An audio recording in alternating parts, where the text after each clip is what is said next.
नमस्कार विद्यार्थी मित्रांनो, मी श्रीकांत श्रीनिवास मद्दावार, संचालक निर्मल स्पर्धा परीक्षा क्लासेस तुकुम चंद्रपूर मध्ये आपलं स्वागत आहे. आपली जम्बो टेस्ट सिरीज 2025 ते 26 चे जे काही पेपर सुरू आहेत त्यापैकी मागच्या 16 नोव्हेंबर 2025 ला संडेला झालेला पेपर क्रमांक 22 मध्ये आपण गणिताचे 20 प्रश्न टाकलेले होते. ते प्रश्न होते प्रश्न क्रमांक 31 ते 50 पर्यंत. त्यामध्ये काही विद्यार्थ्यांना त्यातले काही प्रश्न सुटलेले नाही. विद्यार्थ्यांच्या मागणीनुसार विद्यार्थ्यांना त्या प्रश्नांचं स्पष्टीकरण त्यांच्यापर्यंत पोहोचावं या उद्देशाने आम्ही आज या व्हिडिओच्या माध्यमातून त्या विद्यार्थ्यांना काही प्रश्नांचे विश्लेषण आम्ही पोहोचवणार आहोत. तर त्यामध्ये प्रश्न क्रमांक 31 1 ते 20 दरम्यानच्या मूळ संख्यांची बेरीज व संयुक्त संख्यांची बेरीज यातील फरकास खालीलपैकी कोणकोणत्या संख्येने निषेध करतो. सर्वात महत्त्वाचं प्रश्नाचं स्वरूप पहिले लक्षात घ्या की याच्यामध्ये मूळ संख्यांची बेरीज आणि संयुक्त संख्येची बेरीज आणि 1 ते 20 पर्यंत म्हणजे 1 ते 20 च्या दरम्यान जेवढ्या मूळ संख्या येतात आणि जेवढ्या संयुक्त संख्या येतात त्या संख्येची बेरीज आपल्याला पहिले लक्षात घ्यावी लागेल. आणि जर ती बेरीज लक्षात घ्यायची जर असेल तर त्यामध्ये जर आपल्याला संयुक्त संख्येची बेरीज जर पाठ असेल तर ठीक, अन्यथा आपल्याला सर्व संयुक्त संख्या लिहाव्या लागतील आणि त्या सर्व संख्येची बेरीज करावी. हा थोडासा वेळखाऊ पद्धत होईल. त्यापेक्षा समजा आपल्याला संयुक्त संख्येची बेरीज करायची आहे, संयुक्त संख्येची बेरीज, ती बेरीज करत असताना आपल्याला 1 ते 10 पर्यंत ज्या संयुक्त संख्या येतात, 1 ते 10 पर्यंत संयुक्त संख्या येतात 4, 6, 8, 9, 10 या सर्व संख्येची जी बेरीज आहे ती बेरीज येईल 37. त्यानंतर त्या पुढील 11 ते 20 पर्यंत ज्या संयुक्त संख्या येतात जशा 12, 14, 15, 16, 18, 20 या संयुक्त संख्येची बेरीज येईल 95. ही जर बेरीज आपल्याला जर माहिती असेल तर आपण कॅल्क्युलेशन काही सेकंदात निघेल. 7 5 12 2 हातचा 1 9 3 12 13 म्हणजे 1 ते 20 पर्यंतच्या संयुक्त संख्येची बेरीज येईल 132. त्यानंतर मूळ संख्येची बेरीज आपल्याला काढायची आहे. ती मूळ संख्येची बेरीज जर आपल्याला माहिती असेल, पाठ असेल तर आपलं उत्तर काही सेकंदात निघेल. जसं 1 ते 10 पर्यंतच्या मूळ संख्येची बेरीज जर तुम्हाला काढायची असेल तर ती बेरीज काढत असताना मूळ संख्या लक्षात घ्यावी लागतील. 2 आहे, 3 आहे, 5 आहे, 7 आहे अशा सर्व संख्येची बेरीज जर तुम्हाला पाठ असेल तर ती बेरीज येईल 17. त्यानंतर 11 ते 20 पर्यंतच्या मूळ संख्येची बेरीज जर तुम्हाला काढायची असेल तर ती बेरीज काढत असताना तुम्हाला मूळ संख्या घ्यावी लागतील 11, 13, 17, 19 या सर्व मूळ संख्येची जी बेरीज आहे ती बेरीज येईल 7. आणि ही जर तुम्हाला पाठ असेल तर तुमचं उत्तर काही सेकंदात येईल. जसं 7 7 1 7 हे मूळ संख्या 1 ते 20 पर्यंतच्या मूळ संख्येची बेरीज 77. 1 ते 20 पर्यंतच्या संयुक्त संख्येची बेरीज 132. त्यानंतर 1 ते 20 पर्यंतच्या मूळ संख्येची बेरीज 77. आता प्रश्न काय विचारलाय आपल्याला की यातील फरकास म्हणून या दोघांची वजाबाकी करावी लागेल. दोघांची वजाबाकी 12 - 7 येईल 5, हातचा 1 13 - 8 केले तर 5 म्हणजे त्या दोन मूळ संख्या आणि संयुक्त संख्येच्या बेरीजतील फरक येईल 55. आता या 55 ला खालीलपैकी कोणकोणत्या संख्येने भाग जातो? 5 चा भाग जातो आणि त्यानंतर 11 चा भाग जातो. म्हणजे या 55 मध्ये 5 चा भाग जातो आणि 11 चा भाग जातो. मग 5 आणि 11 हे कोणत्या ऑप्शन मध्ये आहेत? तर 5 आणि 11 म्हणजे पहिलं आणि तिसरं ऑप्शन हे येईल तुमच्या दुसऱ्या ऑप्शन मध्ये. म्हणून 1 व 3 म्हणून सेकंड नंबरचा ऑप्शन तुमचा करेक्ट आहे. त्यानंतर नेक्स्ट क्वेश्चन आहे 32वा क्वेश्चन. 23.427 या संख्येतील उजवीकडील 2 ची स्थानिक किंमत ही डावीकडील 2 च्या स्थानिक किमतीच्या किती पट आहे? पटीवरचा प्रश्न आहे. सर्वात पहिले आपल्याला 23.427 या संख्येमध्ये 2 ची स्थानिक किंमत लक्षात घ्यावी लागेल. या 2 ची स्थानिक किंमत घेत असताना तुम्हाला 2 ची स्थानिक किंमत इथे 20 येईल कारण 2 ही पूर्णांकात आहे. 2 च्या नंतर एक अंक 10 दिलेला आहे आपण. त्यानंतर या 2 ची स्थानिक किंमत काढताना 2 ही संख्या पॉइंट मध्ये आहे. या 2 च्या आधी पॉइंट पर्यंत जेवढे अंक असेल तेवढे 0 द्यायचे. जे 0.02 याची स्थानिक किंमत दिली. आता तुम्हाला प्रश्न आहे, प्रश्नात 2 ची डावीकडील आणि उजवीकडील आता डावीकडील आणि उजवीकडील स्थानिक किंमत लक्षात घेत असताना आपण पाहत असताना आपल्या डाव्या हातावरची संख्या म्हणजेच ती 20 आहे आणि आपल्या उजवीकडील म्हणजेच राईट हँडची जी संख्या आहे त्याची किंमत आहे 0.02. आता कोणाच्या पटीत प्रश्न विचारलेला आहे? डावीकडील 2 च्या स्थानिक किमतीच्या किती पट आहे? मग डावीकडील 2 ची स्थानिक किंमत किती आहे? इथे 20 आहे, म्हणून ती भागाकारात ठेवायची. त्यानंतर उजवीकडील 2 ची स्थानिक किंमत आहे ती वरती ठेवायची आणि मग इथला पॉइंट काढून घ्यायचा, म्हणजे कॅल्क्युलेशन जरा सोपं होईल. पॉइंट काढताना पॉइंटच्या नंतर किती अंक आहेत ते मोजून घ्या, 1 आणि 2. त्या वरचे पॉइंट काढल्यामुळे त्याचे 2 झिरो खाली द्यायचे. पॉइंटच्या नंतर जेवढे अंक असतील तेवढे मोजून त्याचे झिरो खाली द्यायचे. मग इथे 2 कटले, त्याच्यानंतर इथे 2 कटले. आता उत्तर आहे तुमचं 1/1000. आता ऑप्शन पाहिजे, या स्वरूपाचे ऑप्शन नाही, पॉइंट मध्ये आहे, याला पॉइंट मध्ये कन्वर्ट करा. वरचा जो अंक असेल 1 तो अंक लिहायचा, इथे झिरो जेवढे असतील तेवढे अंक सोडून पॉइंट द्यायचा. 1 2 3 अंकी संख्या आहे म्हणून पॉइंट द्यायचा. तुमच्या प्रश्नाचं उत्तर आहे 0.001. ऑप्शन नंबर बी म्हणजे सेकंड ऑप्शन तुमचं करेक्ट आहे. त्यानंतर नेक्स्ट क्वेश्चन, प्रश्न क्रमांक 33 आहे. त्या प्रश्न क्रमांक 33 मध्ये पहा, एका व्यक्तीकडे ठराविक रक्कम असते, त्या पैशातून तो 50 सफरचंद किंवा, इथे किंवा म्हटलेला आहे, म्हणजेच त्याच्याकडे एक ठराविक रक्कम असते, ती रक्कम आपण 100% समजू. त्यानंतर त्या पैशातून तो एकतर 50 सफरचंद किंवा 40 पेरू घेऊ शकतो. म्हणजेच 50 सफरचंद घेईल, नाहीतर मग 40 पेरू घेईल. मग तो माल वाहतुकीसाठी सुद्धा 10% रक्कम ठेवत आहे आणि माल वाहतुकीसाठी 10% रक्कम ठेवत असताना त्यांनी त्या पैशातून 20 पेरू खरेदी केलेले. म्हणजे जेव्हा त्याच्याकडे 100% रक्कम असते, त्या 100% रकमेमध्ये तो 40 पेरू घेऊ शकतो. 100% रकमेमध्ये किती पेरू घेऊ शकतो? 40 पेरू घेऊ शकतो. याचा अर्थ असा की 40 पैकी जर त्यांनी 20 पेरू खरेदी जर केलेले असतील तर त्याच्याकडची रक्कम ही 100% पैकी 50% खर्च झालेली आहे. आणि मग 50% रक्कम जर त्याची खर्च झालेली असेल तर परत तो माल वाहतुकीसाठी 10% रक्कम खर्च करत आहे किंवा तो त्याच्याजवळ ठेवत आहे. मग 10% रक्कम जर ठेवत असेल तर ती 50% आणि ही 10%, म्हणजे एकूण 100% रकमेमधून त्याच्याकडची 60% रक्कम खर्च झालेली आहे. आता शिल्लक किती टक्के रक्कम राहील त्याच्याकडे? शिल्लक रक्कम ही राहील त्याच्याकडे 40%. आणि 40% रक्कम जर त्याच्याकडे शिल्लक असेल तर पुढे काय म्हणताय? त्याला शिल्लक रकमेतून सफरचंद खरेदी करायचे. मग आता सफरचंद खरेदी करायचे तर तो किती सफरचंद खरेदी करू शकेल? ज्यावेळेस त्याच्याकडे 100% रक्कम आहे त्यावेळेस तो 50 सफरचंद खरेदी करू शकतो. आणि आज जर त्याच्याकडे 40% रक्कम जर शिल्लक असेल तर तो किती सफरचंद खर्च करू शकेल? या पद्धतीने मांडणी करून त्याचं क्रॉस मल्टिप्लिकेशन करा. जसं इथे 40 गुणिला 50 भागिला 100, एक झिरो कापून टाका. 4 पंचे 20 सफरचंद तो खरेदी करेल. म्हणजेच तुमचा प्रश्न क्रमांक 33 मध्ये जे तिसरं ऑप्शन दिलेलं होतं त्याचं उत्तर आहे 20. हे त्याचं करेक्ट असणार आहे. तर या पद्धतीने तुम्हाला हा प्रश्न सोडवता येईल. प्रश्न थोडासा किचकट आहे समजायला, पण त्या प्रश्नाचं स्वरूप जर तुम्ही लक्षात घेतलं तर या पद्धतीने शॉर्टकट तो प्रश्न तुमचा सुटेल. त्यानंतर नेक्स्ट क्वेश्चन, प्रश्न क्रमांक 34. या प्रश्नामध्ये दोन संख्येचा लसावी हा त्यांच्या मसावीच्या 45 पट आहे. जर एक संख्या 125 असून त्यांच्या मसावेने लसावीची बेरीज 1150 आहे तर दुसरी संख्या कोणती? प्रश्न थोडासा समजून घ्या. प्रश्न समजला की आपल्याला काही सेकंदात त्याचं उत्तर काढते. महत्त्वाचं आहे की लसावी आणि मसावी यांची जी पट दिलेली ती 45 पट आहे.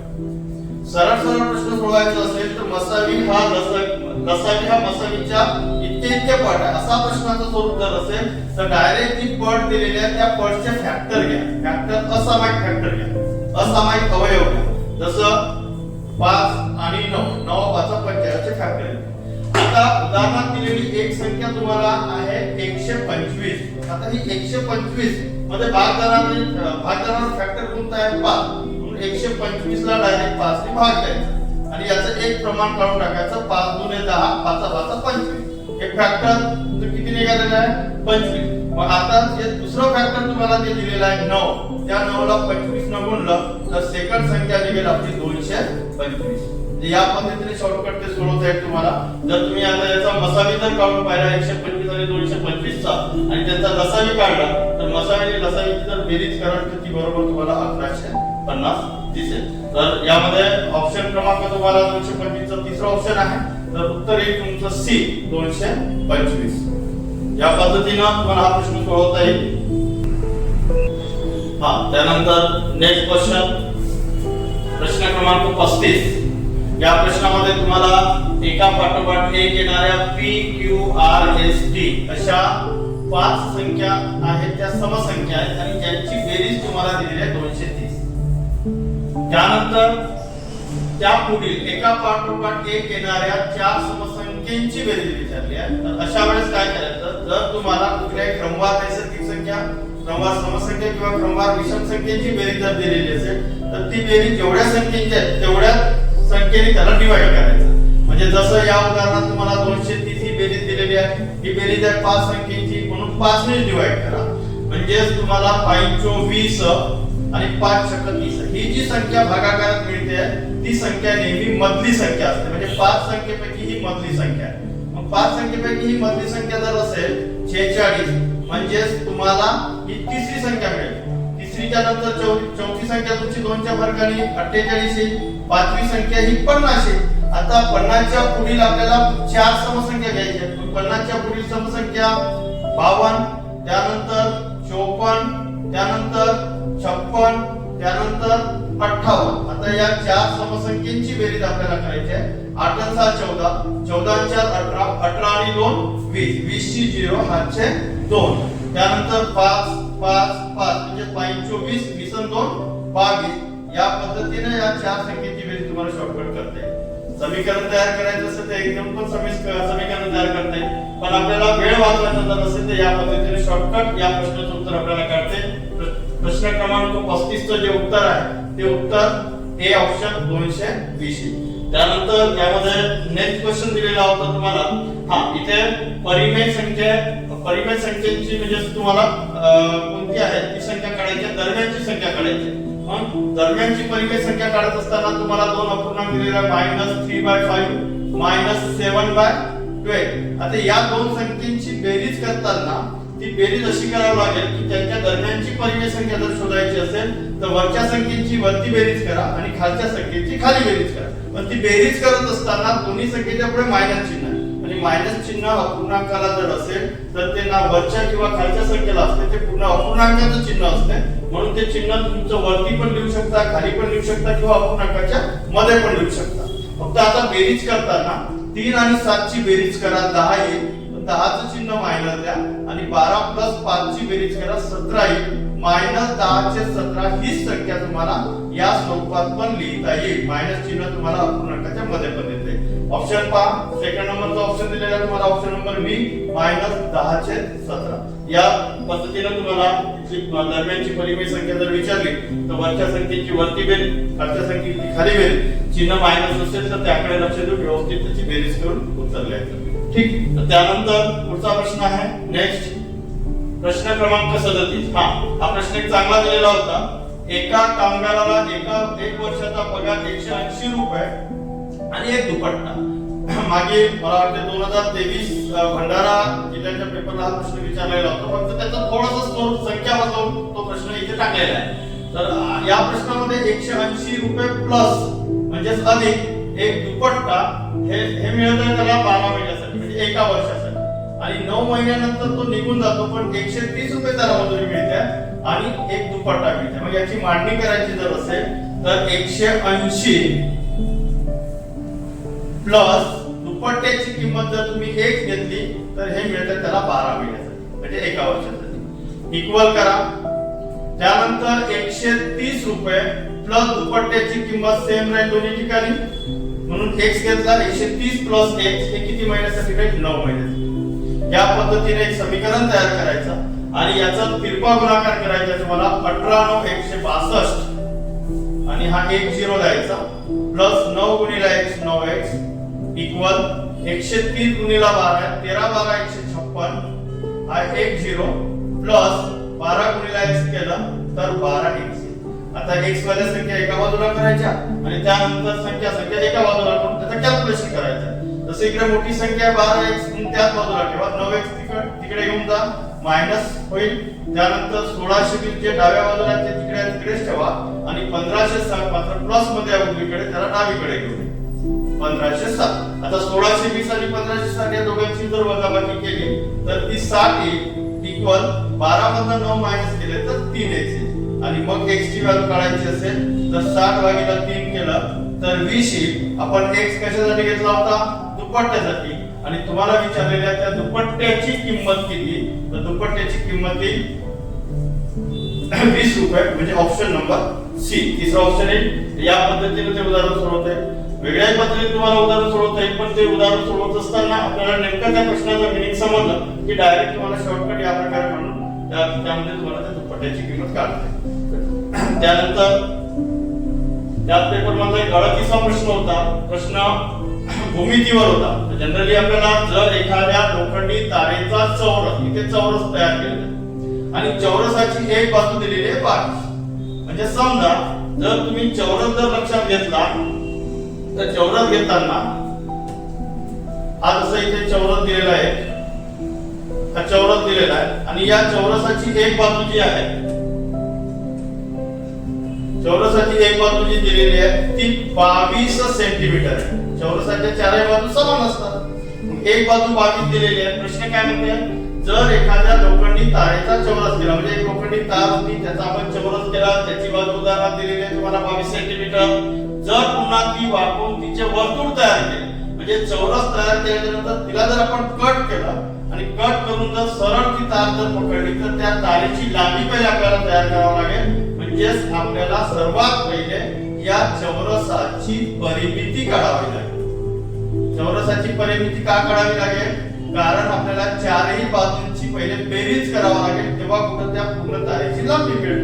मग आता परिमिती बरोबर 4 गुणिला बाजू, 4 गुणिला 22 करा, 4 गुणे 8, 4 गुणे 8 म्हणजे 88 सेंटीमीटरची जी तार होती त्याचा आपण चौरस तयार केला आणि परत ती तार सरळ करून परत तिला वापरून आपण एक काय केलेला आहे, एक वर्तुळ तयार केला. आता वर्तुळ तयार करत असताना वर्तुळाचा जो परिघ आहे, परिघ तुम्हाला लक्षात येत नाही. आता वर्तुळाचा परिघ लक्षात घेत असताना जसं तुम्ही इथे याचं पूर्ण परिमिती काढली 88, या वर्तुळाचा परिघ म्हणजे हा जो घेरा आहे, कारण तेवढ्याच लांबीची तार आपण घेतली त्यामुळे याचा जो घेरा आहे, घेरा म्हणजे परिघ, तर तो परिघ किती लांबीचा राहील तर 88 सेंटीमीटरचाच राहील. मग 88 सेंटीमीटरचा जर परिघ तुम्ही घेतलेला असेल तर आता पुढे तुम्हाला काय करायचं आहे? वर्तुळ तयार केले तर वर्तुळाचा व्यास काढायचा. मग तुमच्याजवळ आता परिघ आहे म्हणून परिघाचा फॉर्म्युला काय? तर व्यास काढायचा असेल डायरेक्ट तर तुम्हाला परिघाचे दोन फॉर्म्युले घेता येईल, 2 पाय किंवा 5d. व्यास काढायचा असेल तर डायरेक्ट 5d घ्या, r काढायचा असेल तर 2 पाय वाला फॉर्म्युला घ्या. मग आता परिघ काढायचा आहे तर तुम्हाला परिघ दिलेला आहे, तर व्यास काढायचा असेल तर फॉर्म्युला घेताना πd घ्यायचा. पायाची किंमत 22 सप्तमांश गुणिला तुम्हाला काढायचा आहे d आणि तुम्ही उदाहरणानुसार काढलेला आहे परिघ 88. मग त्याचा कॅल्क्युलेशन करताना 88 गुणिला 7 हे 22 घ्या, 22 चो 88, 7 चो 28, युनिट पण लक्षात घ्या, युनिट सेंटीमीटर दिलेला उदाहरणात सेंटीमीटरचे 28 सेंटीमीटर हा त्याचा व्यास आहे. ऑप्शन नंबर सी उत्तर आहे तुमचं 28 सेंटीमीटर. या पद्धतीने हा प्रश्न तुमचा सुटेल. प्रश्न क्रमांक 38.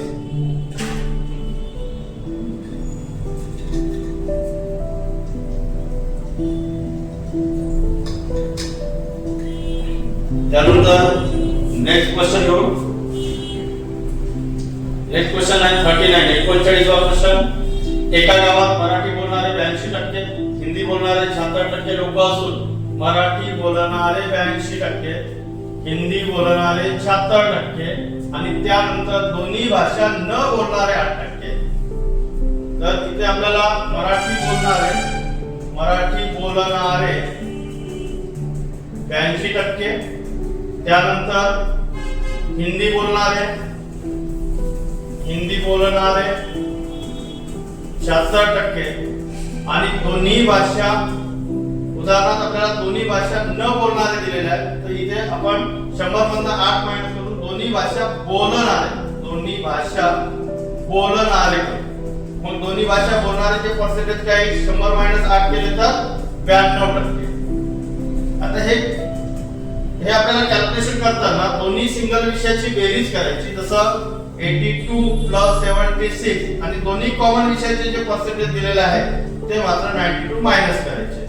मग आता 6 2 8 8 7 15 158 याची बेरीज झाली. यामधनं 92 तुम्हाला मायनस करावं लागेल. 8 मधनं 2 मायनस करा 6 येईल. 15 मधनं 9 मायनस करा 6. म्हणजे 66% जे आहेत हे दोन्ही भाषा बोलणारे.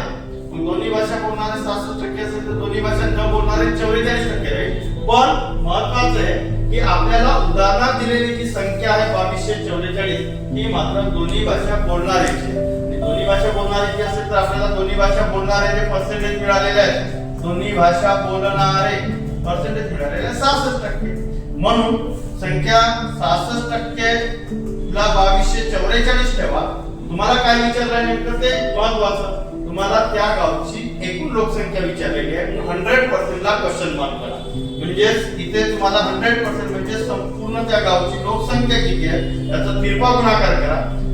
100 गुणिला 2244 म्हणजे 66 भागिले 66. मग आता इथे 11 चा भाग करतो. 11 6 66 11 गुणे 22 0 11 चौक 44. त्यानंतर 6 चा भाग 6 3 18 परत 2 उरले इथे 6 चौक 24. 34 गुणिला 100 केलं तर त्याचं फायनल आन्सर येईल तुमचं 3400. या पद्धतीने तुमचं या प्रश्नाचं ऑप्शन येईल. ऑप्शन क्रमांक सी 3400. या पद्धतीने हा प्रश्न सुटेल. त्यानंतर नेक्स्ट क्वेश्चन. हा पुढचा प्रश्न आहे रेल्वेवर आधारित. एकाच दिशेने जाणारी रेल्वे किंवा विरुद्ध दिशेने जाणारी रेल्वे. जर दोन रेल्वे एकाच दिशेने असेल तर वेगाची वजाबाकी करावी लागते आणि दोन रेल्वे जर विरुद्ध दिशेने असेल तर वेगाची बेरीज करावी लागते. आता या प्रश्नामध्ये आपल्याला वेग दिलेला आहे. मोटार गाडी ए ही 60 किलोमीटर पर आवर वेगाने धावत आहे आणि दुसरी मोटार गाडी बी जी आहे ती 75 किलोमीटर पर आवर वेगाने धावत आहे. पण इथे दिलेल्या दोन्ही गाड्या एकाच दिशेने धावत आहेत. हा पॉइंट महत्त्वाचा आहे. एकाच दिशेने धावत आहेत म्हणजे आपल्याला काय करावं लागेल वेगाची वजाबाकी करावी लागेल. वेगाची वजाबाकी किती 15 किलोमीटर पर आवर. म्हणजे आता इथे तुम्हाला वेग घ्यावा लागेल 15 किलोमीटर पर आवर. हा त्यानंतर पुढचा पॉइंट वाचतोय. मोटार गाडी ए ही मोटार गाडी बी च्या 90 किलोमीटर पुढे आहे. म्हणजे मोटार गाडी ए ही मोटार गाडी बी च्या 90 किलोमीटर म्हणजे या दोघींमधलं अंतर किती आहे 90 किलोमीटर आणि दोन्ही गाड्या एकाच दिशेने जात आहेत. म्हणून इथे तुम्हाला पुढे काय करायचं ए पर्यंत पोहोचा. गाडी मोटार गाडी बी ला ए पर्यंत पोहोचण्यासाठी किती वेळ लागेल. मग वेळ काढायचा आहे तुम्हाला. वेळ बरोबर अंतर भागीला वेग हा फॉर्म्युला आहे. या फॉर्म्युल्यामध्ये किती अंतर दिलेलं आहे दोघांमधलं 90 किलोमीटर. म्हणून 90 किलोमीटर अंतर हे तुम्ही वेग जो केलेल्या वेगाची वजाबाकी जी केलेली आहे 15 90 ला 15 ने भागा याचं उत्तर येईल 6 तास. म्हणून ऑप्शन नंबर ए उत्तर येईल त्याचं 6 तास. अशा पद्धतीने शॉर्टकट या प्रश्नाचं उत्तर तुम्हाला कळतं आहे. त्यानंतर नेक्स्ट क्वेश्चन आहे 41. हा प्रश्न नफा तोट्यावर विचारलेला आहे. इथे तुम्हाला 10 रुपयाला 15 संत्री आणि त्यानंतर 10 संत्री 15 रुपये याप्रमाणे विकतो.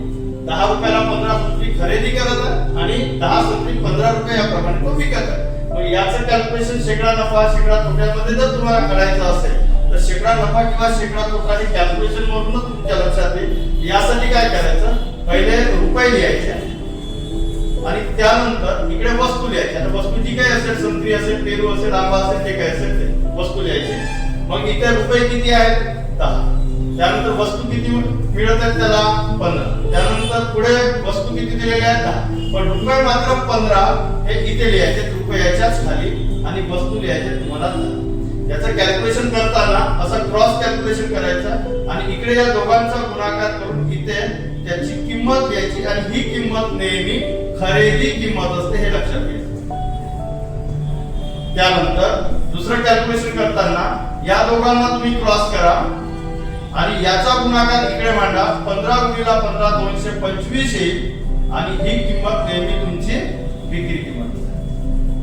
म्हणजे यावरून तुम्हाला उदाहरणार्थ नफा होतो की शेकडा होतो हे करायची गरज नाही. सरळ सरळ रुपये आधी ठेवायचे वस्तू इकडे ठेवायचे. उदाहरणार्थ त्याचा सिक्वेन्स कसा येतो फक्त आपल्याला खेळताना रुपये एका बाजूला वस्तू एका बाजूला असा क्रॉस गुणाकार केला तर खरेदी, असा क्रॉस गुणाकार केला तर विक्री. मग आता तुमची 100 रुपये खरेदी आणि 225 रुपये जर विक्री असेल तर 225 मधनं 100 मायनस करा, तुम्हाला 125 रुपयाचा नफा होता. हा 125 रुपयाचा नफा आता तुम्हाला शेकडा नफ्यात विचारलेला नफा होता म्हणजे शेकडा नफा होईल. मग शेकडा नफा बरोबर जर तुम्हाला प्रत्यक्ष नफा 125 चा होत असेल तर 125 गुणिला फॉर्म्युल्यामध्ये आपण 100 घेतो ते गुणिला 100 भागीला तुम्ही काढलेली खरेदी किंमत 100 आहे. 100 जर तुम्ही कापले तर तुमचं उत्तर 125% नफा या पद्धतीने उत्तर निघेल. ऑप्शन नंबर बी दिलेलं होतं तुमचं उत्तर राहील 125% नफा. या पद्धतीने हा प्रश्न तुम्हाला सोडवता त्यानंतर नेक्स्ट क्वेश्चन आहे 42 वा. एका आयताची लांबी व रुंदी यातील फरक 13 मीटर आहे, त्याची परिमिती 83 मीटर आहे, तर आयताचे क्षेत्रफळ किती?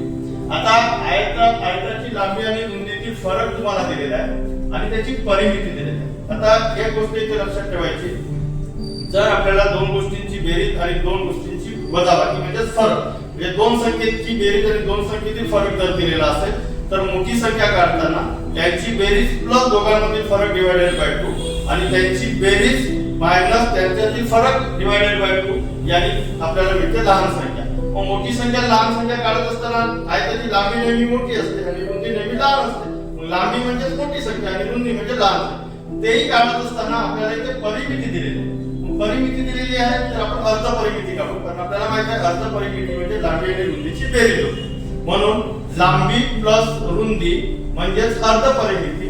कुठल्याही बाजूवाल्या आकृतीची परिमिती जर दिलेली बाजूवाल्या आकृतीची परिमिती जर दिलेली असेल तर त्याची अर्ध परिमिती नेहमी डिवायडेड बाय 2 केलं तर मिळते.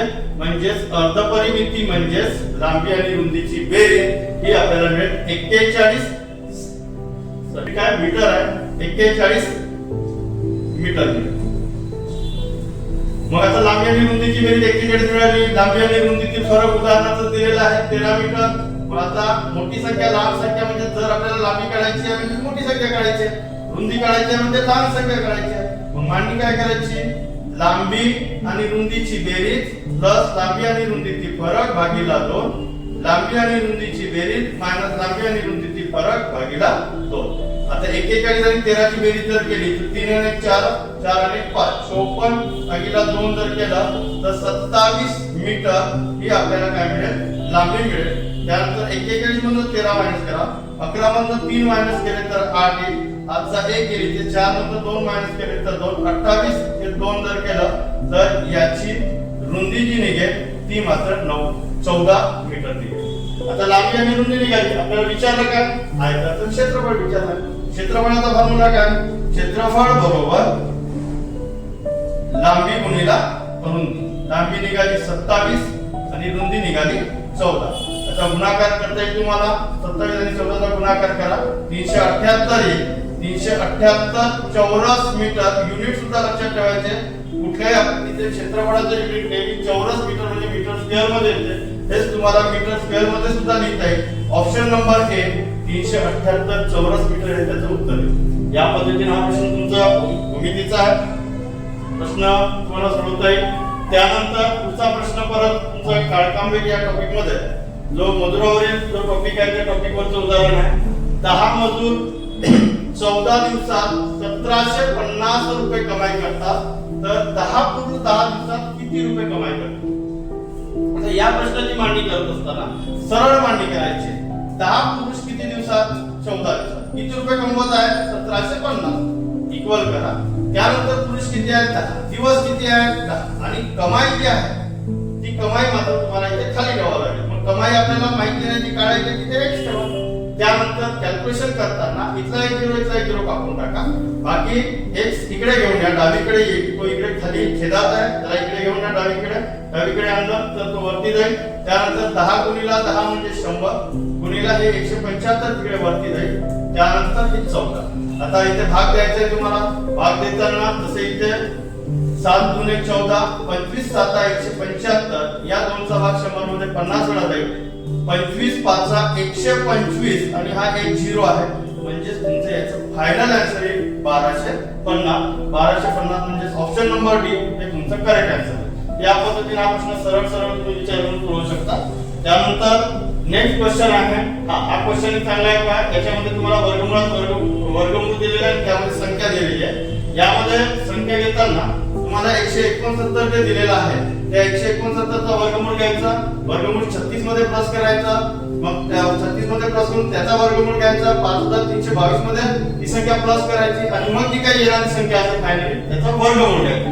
हा वर्गमूळ घेत असताना आपल्याला याचे कॅल्क्युलेशन जर करायचं असेल तर तोंडी करू शकतो. परीक्षेमध्ये तोंडीच कॅल्क्युलेशन करायचं, ज्या संख्या आपल्याला ऑलरेडी त्याचा वर्गमूळ माहिती आहे.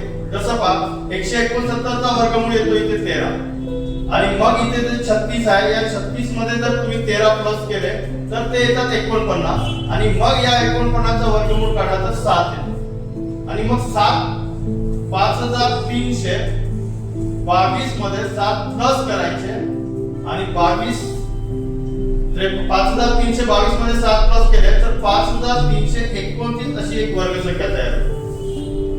आणि मग ही संख्या वर्गसंख्या आहे किंवा नाही ते जर पाहायचं असेल तर 9 2 11 11 आणि 3 14 14 5 17 17 म्हणजे या पद्धतीने या संख्येची बेरीज या पद्धतीने तुम्हाला ती बेरीज करता येईल. ही बेरीज करायची गरज आहे, तुम्हाला वेळ जातो त्याच्यामध्ये. वर्गमूळ जर तुम्हाला घ्यायचा असेल तर वर्गमूळ घेताना याचा वर्गमूळ 73 किंवा तुम्हाला वर्गमूळ जर काढायचा असेल तर या 4 अंकी संख्येपैकी उजवीकडील 2 अंकी संख्येचा एक ग्रुप करायचा आणि उर्वरित संख्येचा दुसरा ग्रुप करायचा. उर्वरित संख्या 1 अंकी 2 अंकी 3 अंकी जेवढी असेल तेवढी, पण कंपल्सरी 2 ग्रुप करावे लागतील. त्यानंतर एकक स्थानी इथे तुमचा 9 आलेला आहे. आपल्या वर्गमूळ काढण्याच्या नियमानुसार जर एकक स्थानी 9 जर असेल तर वर्गमूळाचे एकक स्थानी एकतर 3 असेल नाहीतर मग 7 असेल. त्यानंतर उरलेली जी संख्या आहे ती 53 आहे, 53. मग 53 च्या आधीची वर्गसंख्या 49 येते आणि 49 चा जो वर्गमूळ आहे तो इथे ठेवायचा. एकतर ही संख्या 73 चा वर्ग असेल नाहीतर 77 चा वर्ग असेल. मग 73 चा वर्ग आहे की 77 चा वर्ग आहे याचा वर्गमूळ जो आपण 7 घेतला होता त्यानंतरची क्रमवार संख्या घ्यायची 8. 7 आणि 8 चा गुणाकार जर आपण केला तर तो येतो 56. आता या दोघांना कंपेअर करायचं की या गुणाकारापेक्षा या वर्गमूळातली 2 अंकी संख्या जी आहे 53 ही जर लहान असेल तर आपण या 2 अंकापैकी जो लहान अंक आहे ते त्याचं उत्तर येईल. म्हणजे तुमच्या प्रश्नाचं उत्तर येईल 73 म्हणजे तुमचं उत्तर ऑप्शन नंबर सी हे 73 आहे. त्यानंतर नेक्स्ट क्वेश्चन जो आहे तो आहे 45. एका 2 अंकी संख्येतील अंकाची प्रश्न मोठा आहे, शॉर्टकट सुटेल तो सेकंदात येईल. एका 2 अंकी संख्येतील अंकाची बेरीज 10 आहे. त्यानंतर त्या अंकाची अदलाबदल करून येणारी संख्या आणि मूळ संख्या यांच्यात 54 चा फरक आहे. आता इथे जर तुम्हाला एक पॉइंट जर माहिती असेल की एखादी कुठलीही 2 अंकी संख्या आपण घेतली आणि त्या 2 अंकी संख्येच्या अंकाची अदलाबदल जर केली तर अदलाबदल करून येणारी जी काही वजाबाकी असेल त्या दोन्ही अंकाची अदलाबदल केल्याच्या नंतर जी वजाबाकी करतो ती वजाबाकी नेहमी 9 च्या पटीतच येते. आणि मग 9 च्या पटीत येत असेल तर जसं आपल्याला इथे याच्यातील अदलाबदल करून येणारा फरक जो दिलेला आहे तो फरक कितीचा आहे 54 चा. म्हणजे त्याला कितीने भागावं लागेल 9 ने. जेव्हा आपण त्याच्या फरकाला अदलाबदल करून येणाऱ्या संख्येच्या फरकाला जर 9 ने भागलं तर त्याचा जो भागाकार येतो तो भागाकार 9 × 54 म्हणजे 6. तो भागाकार जर 6 असेल तर अशी संख्या शोधा ऑप्शन मध्ये की ज्या 2 अंकामध्ये 6 चा फरक असेल. जसं 5 आणि 5 मध्ये 0 चा फरक आहे. त्यानंतर 3 आणि 7 मध्ये 4 चा फरक आहे. 4 आणि 6 मध्ये 2 चा फरक आहे. 8 आणि 2 मध्ये 6 चा फरक आहे. डायरेक्ट उत्तर घ्यायचं त्याचं 6 चा फरक असणारी संख्या 28 हे त्याचा फायनल आन्सर आहे. त्यानंतर पुढचा क्वेश्चन जो आहे तो आहे हा प्रश्न आहे संख्येवर आधारित 1 ते 109 पर्यंत अशा किती संख्या ज्याला 9 ने भाग जाईल पण कंडिशन आहे त्यातील कोणता तरी एक अंक तरी काय असायला पाहिजे 9 असायला पाहिजे. मग 1 ते 2 असतील तर चालतील, 2 असतील तर चालतील, पण कमीत कमी एक अंक तरी त्यातला 9 असायला पाहिजे अशा संख्या तुम्हाला शोधायच्या आहे. मग 1 ते 109 पर्यंत 9 ने भाग जाणाऱ्या भरपूर संख्या आहेत पण कंडिशन सुद्धा पहिलेच वाचून घ्यायची तर वेळ जाणार. मग कंडिशन वाचल्याच्या नंतर पहिली संख्या आहे 9 याच्यामध्ये 9 चा भाग जातो. दुसरी संख्या आता 9 च्या नंतर जर तुम्ही 9 येणारी संख्या जर पाहिली तर ती 90 आहे त्याच्यामध्ये 9 चा भाग जातो. त्याच्यानंतर 90 च्या नंतर 9 येणारी संख्या आहे 99. अशा 3 संख्या आहेत की ज्याच्यामध्ये 9 चा भाग जातो आणि त्या अंकामध्ये कमीत कमी एक तरी वेळा तुमचा 9 असेल. म्हणून त्या 3 संख्या आहेत तुम्हाला विचारलेला आहे की किती अंक असे आहेत की ज्याला 9 ने भाग जातो, तर त्या संख्या आपल्याला लक्षात घ्यायच्या आहेत. तर त्याचं उत्तर आहे 3. पर्याय number A, option number A तुमचं उत्तर आहे 3. त्यानंतर नेक्स्ट क्वेश्चन आहे प्रश्न क्रमांक 47.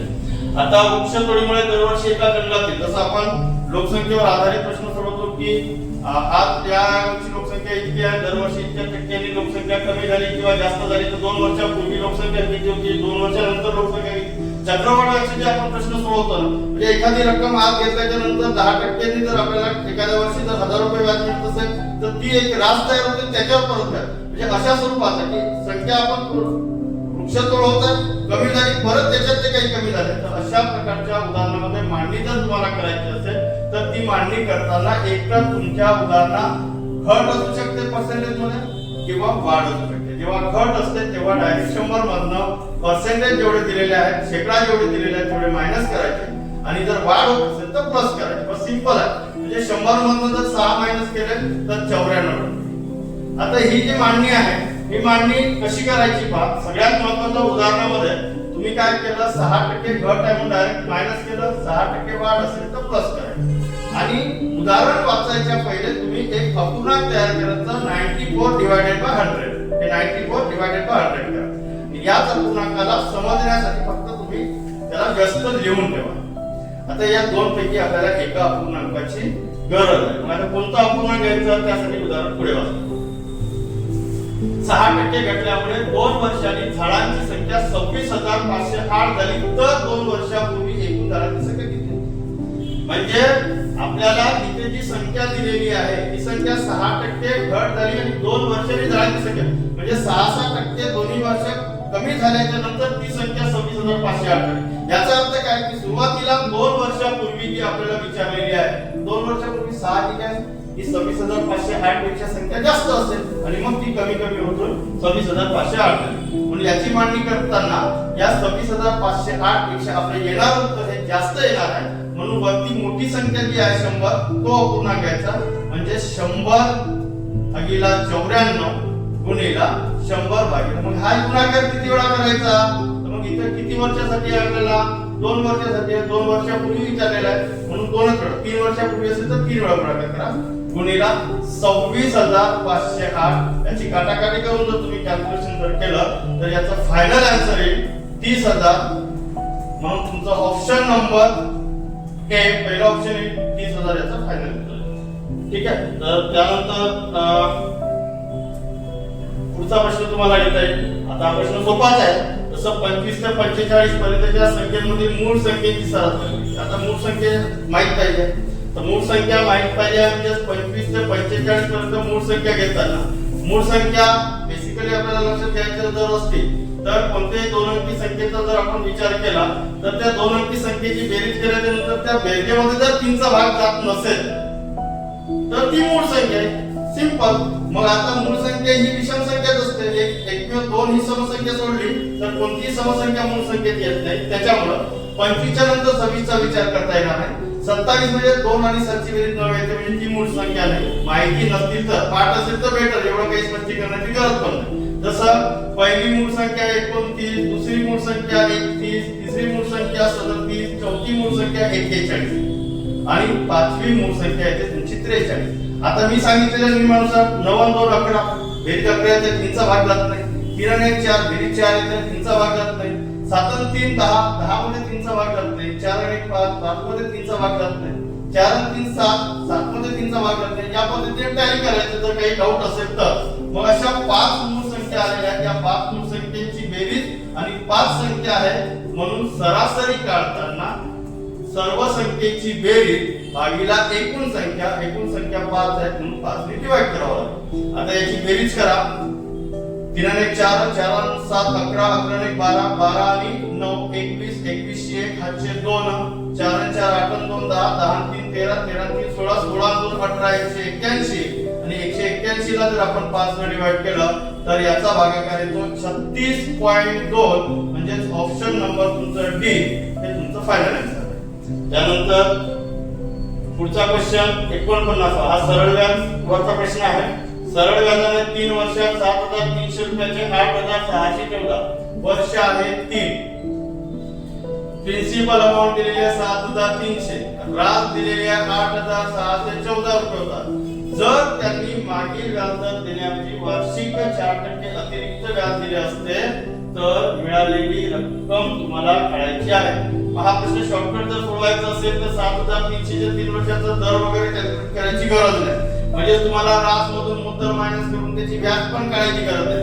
सरळ सरळ अतिरिक्त दर जो दिलेला आहे तो अतिरिक्त दर घ्या. म्हणजेच तुम्हाला कॅल्क्युलेशन करताना जी प्रिन्सिपल अमाउंट दिलेली आहे 7300 गुणिले ते वर्ष दिलेले आहे ते वर्ष, इथे कुठल्याही प्रकारचा सुरुवातीचा दर किती होता हे न काढता डायरेक्ट जो दर अतिरिक्त आहे तो दर घ्या, गुणिलाच्या भागीला 100 करा, 2 2 0 कापा. आता 73 गुणिला 312 याचा गुणाकार करा, 12 36 6 हातचे 3, 12 7 84, 84 आणि 3 87, 876 रुपये जी मिळत आहे ही आहे तुमचा सरळ व्याज, ही आहे तुमची व्याज. मग ही व्याज जर एवढी एक्स्ट्रा जर मिळत असेल 4% दराने तर पहिले व्याजाची एक रक्कम किती तयार झालेली होती 8614 मध्ये अतिरिक्त व्याज जी निघाली, अतिरिक्त 4% दरावरती व्याज मिळाली ती व्याज प्लस करा. 6 च्या 10 0 हातचा 1, 7 ने 8 1 9, 8 7 14 4 हातचा 1, 8 1 9, 9490 या प्रश्नाचं उत्तर राहील. म्हणजे तुमचा ऑप्शन नंबर हे 9490 रुपये तुम्हाला एकूण रक्कम मिळेल. त्यानंतर एक शेवटचा प्रश्न उरलेला आपला बाकी आहे तो प्रश्न 50वा. हा प्रश्न वयवारीवर आहे. वयवारीवर प्रश्न असताना या प्रश्नाचं कॅल्क्युलेशन पाहत असताना आपल्याला सर्वात पहिले याची एक लाईन पहिली महत्त्वाची आहे की अजय हा विजय पेक्षा 6 वर्षांनी मोठा आहे. मोठा कोण आहे? विजय. लहान कोण आहे? अजय. अजय आणि विजय आणि यांच्यामध्ये 6 वर्षाचा फरक आहे सरळ. आणि फरक हा दरवर्षी बदलत असतो. फरक हा नेहमीसाठी सारखा असतो. 7 वर्षा पहिले 6 वर्षाचा फरक असेल तर 10 वर्षानंतरही 7 वर्षाचा फरक राहील. मग आता हा फरक जर आपल्याला लक्षात जर आलेला असेल तर 7 वर्षापूर्वी त्यांचं कंपॅरिझन जे दिलेलं आहे ते कंपॅरिझन पहिले ठेवा. हा अजयचं वय विजयच्या वयाच्या तिप्पट आहे. अजयचं वय विजयच्या वयाच्या तिप्पट आहे म्हणून विजयसाठी पहिले 1 घ्या. अजयचं वय तिप्पट असल्यामुळे अजयसाठी 3 1 घ्या. कारण अजय मोठा आहे. आणि मग त्यानंतर हे जे कंपॅरिझन दिलेलं आहे हे कंपॅरिझन आहे 7 वर्षापूर्वीचं. हे सुद्धा महत्त्वाचं आहे कारण शेवटी उत्तर काढताना या गोष्टी लक्षात घेणं गरजेचं आहे.